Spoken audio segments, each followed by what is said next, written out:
அதாவது அண்ணன் செங்கோட்டையன் அவர்கள் அந்த கட்சியில ரொம்ப சீனியர். நேரடியாக புரட்சித் தலைவர் எம்ஜிஆர் காலத்திலே அரசியல் இருந்தவர். பட் ஒரு அரசியல் இருக்கும் பொழுது அவருக்கான அந்த அங்கீகாரத்தை விரும்புவார். பழைய ஆள்ல சொல்ல போனோம்னா எடப்பாடியை கூட்டி வந்ததே வருங்க. நான் ராமரை பார்க்க போறேன், ஹரிதுவார் போறேன் அப்படின்னாரு. ஆனா திடீர்னு பார்த்தா அமித்ஷா வீட்டுல போயிருக்காரு. அங்க போய் என்னத்தை அழுதாரோ அழுதுருப்பாருன்னு கேள்விப்பட்டேன். அப்படிதான் எனக்கு செய்தி வந்திருக்கு. செங்கோட்டையன் அவர்கள் சொன்ன அந்த வார்த்தை எல்லாரும் ஒன்று சேர்ந்து அதிமுகவை வளர்ப்போம் அப்படின்னு தானே சார் அந்த பிரஸ் மீட்ல சொன்னாரு. மறுபடியும் எல்லாமே பிஜேபியோட ஆட்டம்ங்க. பிஜேபி அண்ணா திராவிட முன்னேற்ற கழகத்தை பலவீனப்படுத்துகிறது. கொஞ்ச நாளைக்கு முன்னாடி இவர் என்ன சொன்னார் எடப்பாடி, உயிரே போனாலும் சரி இனிமே நான் பிஜேபியோட போகவே மாட்டேன் அப்படின்னாரு. இப்ப திடீர்னு போய் சேர்ந்து இருக்கிறாங்க. எப்படி நடந்துச்சுன்னா, ஒரு இடத்துல மக்களை கூட்டி தைரியமா சில விஷயங்கள் சொல்ல போறேன் அப்படின்னு சொல்லி ஆரம்பிச்சாரு செங்கோட்டையன். எல்லாருமே எதிர்பார்ப்போட இருந்தோம், என்னமோ சொல்ல போறாரு. பழைய தூக்கிட்டாங்க. இப்ப அமைதியா இருந்திருக்கலாம்ல. இப்ப முதல் அணிக்கு நாங்க தான் வர்றோம். திராவிட முன்னேற்ற கழக தலைவன கூட்டணி தான் வெற்றி பெற போகுது. இரண்டாவது இடத்துக்கு யாரு வரப்போறா? விஜய் வருவாரா? விஜயா இவரா? அதுதான் இங்க பிரச்சனை. இல்ல விஜய் வருவாரா? சொல்லுங்க சார். விஜய் சொல்ல முடியும். ரெண்டு பேரும் கடுமையான போட்டி இருக்குமா? நாங்க தான்ப்பா 2027 நாங்க தான்ப்பா நடிச்சு சொல்றீங்க. விடுதலை சிறுத்தை எந்த பக்கம் இருக்கு அந்த பக்கம் தான். நாங்க இப்ப எந்த பக்கம் இருக்கிறோம்? திமுக பக்கம் தான். ஆமா, எந்த பிரச்சனையும் இல்லை. மூவி வேர்ல்டு மீடியா நேயர்களுக்கு வணக்கம். இன்னைக்கு நம்ம யாரை பார்த்து பேச போறோம்னா, விசிகேவின் இளைஞரணி மாநில செயலாளர் திரு சங்கத்தமிழன் ஐயாவை சந்திச்சு நிறைய விஷயங்கள் கேட்டு தெரிஞ்சுக்கலாம். வாங்க. வணக்கம் ஐயா. வணக்கம். தொடர்ந்து இப்போ ஒரு 4 நாட்களாக செங்கோட்டையன் அவர்களை பத்தின நிறைய விஷயங்கள் ஸ்க்ரோல் ஆயிட்டே இருக்கு. அதுல இப்ப என்ன சொல்றாங்கன்னா ஜனநாயக முறைப்படி அவரை கேட்காம பதவி விலக்கம் செய்தது மிக தவறு அப்படின்னு ஒரு விஷயம் சொல்றாங்க. அடுத்து பார்த்தா இபிஎஸ்க்கும் செங்கோட்டையன் ஐயாவுக்கும் நிறைய தகராறுகள் இருக்கு, மனக்கசப்பு இருக்கு, பதவியை விட்டு தூக்குனதுக்கு இதுவும் ஒரு காரணம் அப்படின்னு சொல்றாங்க. உங்களது கருத்து? அதாவது அண்ணன் செங்கோட்டையன் அவர்கள் அந்த கட்சியில ரொம்ப சீனியர். சரிங்களா? நேரடியாக புரட்சித் தலைவர் எம்ஜிஆர் காலத்திலே அரசியல் இருந்தவர். அதே நேரத்தில் ஒரு நேர்மையான ஆள் தான். ஆனால் கோடம்பாக்கத்தில் அவர் மேலே சில குற்றச்சாட்டுகள் இருக்குது. அது அம்மா வரைக்கும் அந்த காலகட்டத்தில் போனது, அவங்க மனைவி கொண்டு போனது. அப்போ நம்ம அதெல்லாம் பேசலை. பட் ஒரு அரசியல் இருக்கும் பொழுது அவருக்கான அந்த அங்கீகாரத்தை விரும்புவார்ல. பழைய ஆள்ல சொல்ல போனோம்னா எடப்பாடியை கூட்டி வந்ததே வருதேன். சரிங்களா? அவ்வளவுக்கு மாவட்ட செயலர் இருந்த காலகட்டத்தில் அவர் அரசியலுக்கே வந்தார். இன்னைக்கு அவர் தலைவராக இருக்காரு. இவருக்கான ஒரு பெரிய அங்கீகாரம் இல்லாதனால அவர் மன வருத்தத்தில் இருந்தது என்பது உண்மைதான். ஆனா இவர் பிஜேபி பேச்சை கேட்டுக்கிட்டு இல்ல ஆர்எஸ்எஸ் பேச்சை கேட்டுக்கிட்டு இங்க ஏதாவது ஏட்டி பூட்டியா பண்ணிக்கிறது உண்மைதான். இப்ப சமீபத்துல பிரஸ் மீட் பண்ணதுமே அவங்க பேச்சை கேட்டுட்டு பண்ணதானா? அவர் நேற்று என்ன சொல்றாரு உங்கள்கிட்ட, எங்க போறோம்னாரு கேட்டது மீடியால. நான் டெல்லிக்கு சொல்லல, அவரு நான் இதுக்கு போறேன்னாரு. பொருள் நல்லா நீங்க கவனிக்கல. நான் ராமரை பார்க்க போறேன், ஹரிதுவார் போறேன் அப்படின்னாரு. ஆனா திடீர்னு பார்த்தா அமித்ஷா வீட்டுல போயிருக்கிறாரு. சரிங்களா? அங்க போய் என்ன பண்ணாருன்னு தெரியல. அவர் காலெல்லாம் விழமாட்டாரு, ஒரு தன்மானம் உள்ளவர் தான். அங்க போய் என்னத்தை அழுதாரோ அழுதுருப்பாருன்னு கேள்விப்பட்டேன். அப்படிதான் எனக்கு செய்தி வந்திருக்கு. உங்களை நம்பி நான் அவரை எதிர்த்துட்டீங்க, அவரை என்ன இப்ப காலி பண்ணி விட்டாருங்க, பார்த்து ஏதாவது சொல்லிக்கிளே என்ன சேர்த்து விடுங்க அப்படின்ற மாதிரி போயிருக்கலாம். ஏங்க அவர் கட்சியோடைய தலைவரா இருக்கிறாரு. சரிங்களா? அப்ப அவரை எதுக்குற மாதிரி செஞ்சா விடுவாங்களா? கண்டிப்பா. அதனால அவர் கட்சியை விட்டு ஒண்ணு தூக்கல, பொறுப்பை தான் தூக்கி இருக்கிறாரு. அளவு பொறுப்பை விட்டு தூக்கி இருக்கிறாரு. இனி இவர் சரண்டர் ஆனாருன்னா சேர்த்துக்குவாரு. ஆனா அவர் நினைக்கிற மாதிரி அவர் மற்ற யாரையும் சேர்க்க மாட்டார். ஓபிஎஸ்ஐயோ இல்ல சசிகலா அக்காவையோ இல்ல தினகரனையும் சேர்ப்பதற்கு வாய்ப்பு இல்லை. செங்கோட்டையன் அவர்கள் சொன்ன அந்த வார்த்தை எல்லாரும் ஒன்று சேர்ந்து அதிமுகவை வளர்ப்போம் அப்படின்னு தானே சார் அந்த பிரஸ் மீட்ல சொன்னாரு. சோ அதுக்கப்புறம் தான் இந்த மாதிரியான நடவடிக்கை எல்லாம் எடுக்கப்பட்டது. சோ அப்ப மறுபடியும் எல்லாமே பிஜேபியோட ஆட்டம்ங்க. பிஜேபி அண்ணா திராவிட முன்னேற்ற கழகத்தை பலவீனப்படுத்துகிறது. பலவீனப்படுத்துவதற்காக அங்கிட்டு இங்கிட்டு எல்லாத்தையும் தூண்டி விட்டு வேலை செய்யறாங்க. நல்லா பாருங்க, உங்களுக்கு கொஞ்சம் நல்லா உங்களுக்கு மெமரி கெப்பாசிட்டி இருந்தால் நான் சொல்ற கருத்தை அப்படியே உங்களால் உள்வாங்க முடியும். கொஞ்ச நாளைக்கு முன்னாடி இவர் என்ன சொன்னார் எடப்பாடி, உயிரே போனாலும் சரி இனிமே நான் பிஜேபியோட போகவே மாட்டேன் அப்படின்னாரு. இங்க சென்னையில கூட ஒரு டக்கலா பாய் இருப்பாரு, யார் அண்ணன் ஜெயக்குமார். என்ன சொன்னாரு, நான் மகாராஜா மாதிரி இருந்தேன், இளவரசன் மாதிரி இருந்தேன், ஜாம்பவானா இருந்தேன் என் தொகுதியில, இவங்களோட சேர்ந்து தோத்தே போனேன்னு சொன்னாரா சொல்லலையா? ஆனா இப்ப திடீர்னு போய் சேர்ந்து இருக்கிறாங்க. அது எப்படி நடந்துச்சுன்னா, அங்கிருந்து அண்ணா திராவிட முன்னேற்ற கழகத்தை எப்படி மடக்கணும்னு பிஜேபி பல வேலைகள் செஞ்சிச்சு. சரி, அதுல ஒரு வேலை அங்க இருக்கிற என்ஐஏ இன்கம் டேக்ஸ் வச்சு ரைடு விட்டு எடப்பாடியோடைய சம்பந்தியை பிடிச்சிட்டாங்க, மகனை தூக்கிட்டாங்க. தூக்கணுமே இவரும் போய் அங்க போய் சரண்டர் சரண்டர் ஆயிட்டார். ஆயிட்டாரு. அதுக்காக சசிகலா காலில் விழுந்த மாதிரி இவரு போய் அங்க விழுகல. யார் காலில்? அமித்ஷா காலிலையோ மோடி காலிலையோ. சரி என்னங்க பிரச்சனை, ரைட் ஓகே நீங்க சொல்றீங்களா நான் உங்கள்ட்ட வர்றேன் அப்படின்னு திருப்பி ஜாயின் பண்ணிட்டாங்க. ஜாயின் பண்ணாலும் பிடி கொடுக்காம இருந்தாரு. உங்களை கூட்டணியில் இத்தனை சீட்டு அதெல்லாம் பிடி கொடுக்காம இருந்தாரா? அப்பதான் இவரை கையில் எடுத்தாங்க. நல்லா பாத்தீங்களா, செங்கோட்டை கொஞ்சம் நாளைக்கு முன்னாடியே வந்து, இப்ப இல்ல நான் சொல்ற பழைய கதை, அப்பயே பிரச்சனை வளர்த்தாரு. வளர்க்கவுமே அதை வச்சுதான் டோட்டலாவே லைன்ல கையில் எடுத்தது யாரோ எடப்பாடியை.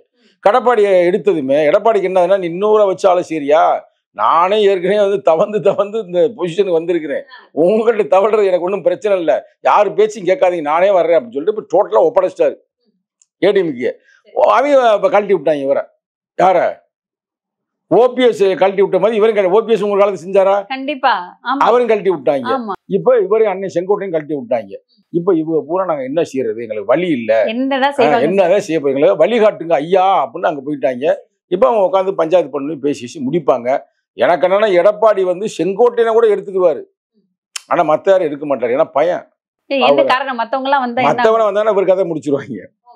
அடுத்த அக்கா வந்து ஒரே என்ன சொல்றாங்கன்னா, செங்கோட்டையனை எடுத்துட்டு வேற யாரையோ தான் வந்துட்டு இவர் வந்துட்டு உள்ள எடுத்துக்க போறாரு, யாரோ பேச்சு கேட்டுதான் இபிஎஸ் அவர்கள் இந்த வேலையெல்லாம் செஞ்சுட்டு இருக்காங்க.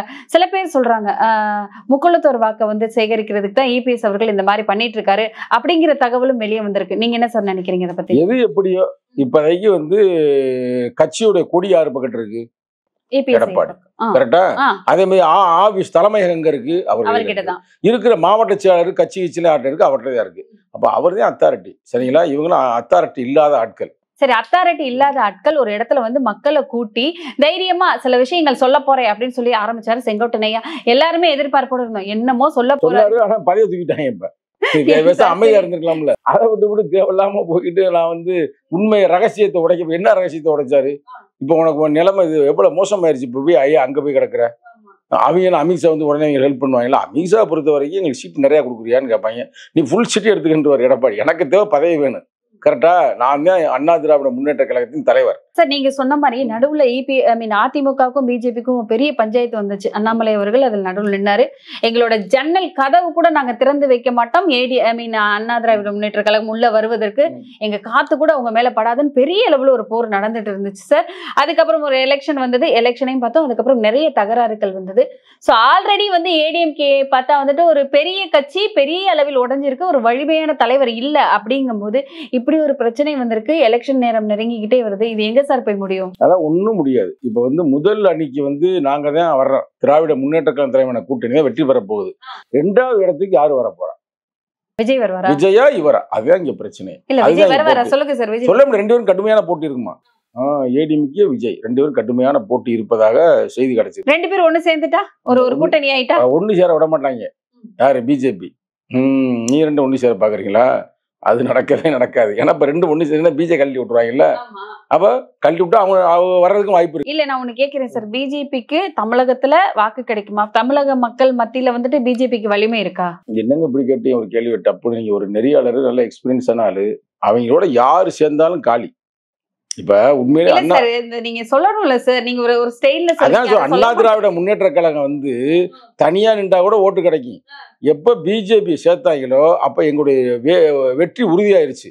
அவ்வளவுக்கு அவங்க ஒரு தமிழ்நாட்டை பொறுத்த வரைக்கும் அங்கிட்ட நல்லா வெயிட்டா இருக்கிறாங்க. நார்த் இந்தியால தமிழ்நாட்டை பொறுத்த வரைக்கும் ஒரு ஆள் வந்து தூக்கு போட்டு சாக தேவையில்ல. ஒரு அமைப்பு போய் யாரு சாகுன்னு நினைச்சு போய் கேணிக்குள்ள குதிக்க தேவையில்ல. கல்லை கட்டிக்கிட்டு பிஜேபி சேர்த்தாலே போதும், அவங்க சோடி முடிஞ்சு போயிரு. நீமா எழுதி வச்சுக்கிறீங்க. அண்ணா திராவிட முன்னேற்ற ஒரு ஓட்டு வாங்கியிருக்குங்க. ஆமா சார். இப்போ வரைக்கும் இடையே அண்ணா திமுக மாற்று கருத்து இல்ல. அதுல யாரு கூட்டணி போய் சேர்றாங்களோ வெற்றி பெறுவாங்க. இப்ப நாங்க இங்க இருக்கிற வெற்றி அந்த பக்கத்து வந்து யாரு சேர்க்காம இருந்தா கூட பரவாயில்ல.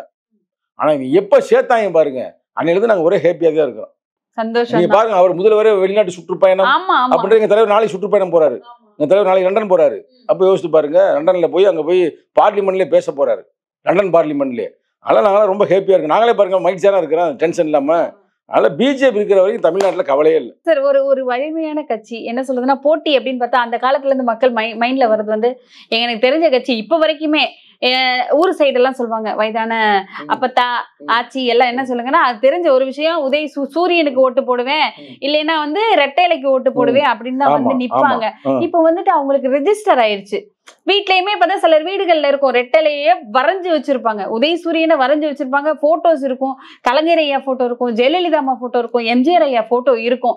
இப்படி வலிமையான தலைவர்களையே பார்த்து வந்த மக்கள் இவ்வளவு குழப்பத்துக்கு அப்புறம் யாரை செலக்ட் பண்ணணும், யாருக்கு ஓட்டு போடணும் ஒரு தடுமாட்டம் இருக்கும். அந்த இடத்துல ஃபர்ஸ்ட் இடத்துல பார்த்தா டிஎம்கே இருக்கு, ஆமா. அடுத்த இடத்துல யாரு சார் வருவா? இல்ல அடுத்து காம்படிஷனா இருக்கு. 2 பேருங்க. யாருக்கு? விஜய்க்கும். விஜய் நல்ல நடிகர் தானே. ஆனா அந்த ஓட்டும் போனாலும் போறதுக்கு வாய்ப்பு இருக்கு. அதனால 2வது இடத்துக்கு தான் இப்ப போட்டி. ஏன் சார் நடிகர் எங்களுக்கு வந்து நடிகர் வரணும். நல்லா வரட்டும், ஒன்றும் பிரச்சனை ஒன்றும் வேணாம்னு சொல்லு. ஆனா அதுக்காக வந்து திரிஷா சொல்றதை கேட்டுட்டு தெரியக்கூடாது. கரெக்டா? திரிஷா என்ன சொல்லும் தெரியுமா? பாம்பேல இல்ல துபாய் போயிருந்தாங்க.